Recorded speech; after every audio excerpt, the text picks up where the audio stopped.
قدیم زمانوں میں کوئی شخص ہوا میں اڑنے کا تصور بھی نہیں کر سکتا تھا۔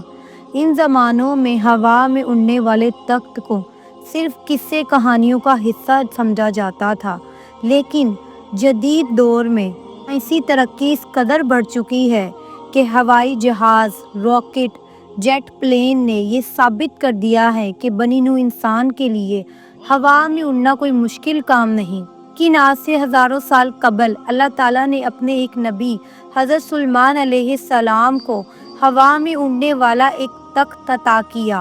آپ اللہ تعالیٰ کے حکم سے مشرق تا مغرب اس تخت پہ سواری کیا کرتے۔ اس کی خصوصیات اتنی زیادہ تھی کہ آج کے ہوائی اور خلائی جہاز اس کے 10% تک بھی نہیں پہنچ سکتے۔ حضرت سلیمان علیہ السلام اللہ تعالیٰ کے ایک ایسا برگزیدہ نبی تھے جنہیں منصب نبوت کے ساتھ ساتھ عظیم و شان بادشاہت اور حکومت سے نوازا گیا۔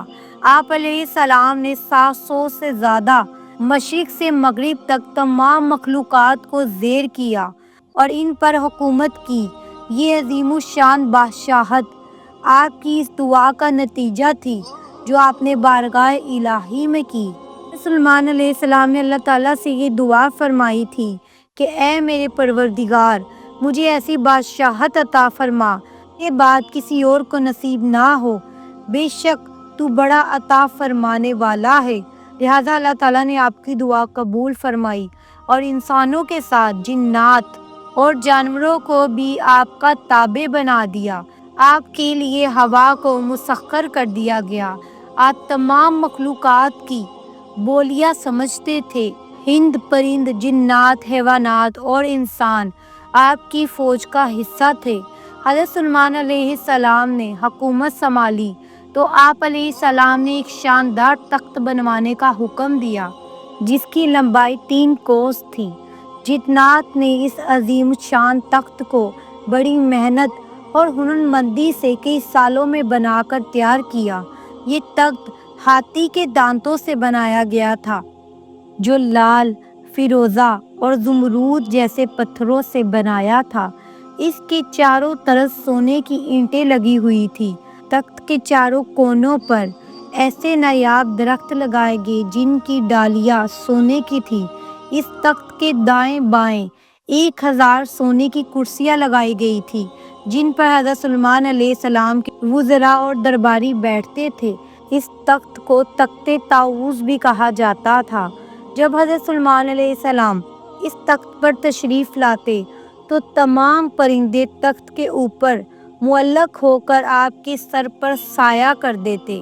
جب حضرت سلیمان علیہ السلام اس تخت کو حکم دیتے تو یہ تخت ہوا میں معلق ہو جاتا اور ہزاروں کوس کا سفر چند لمحوں میں پورا کر دیتا۔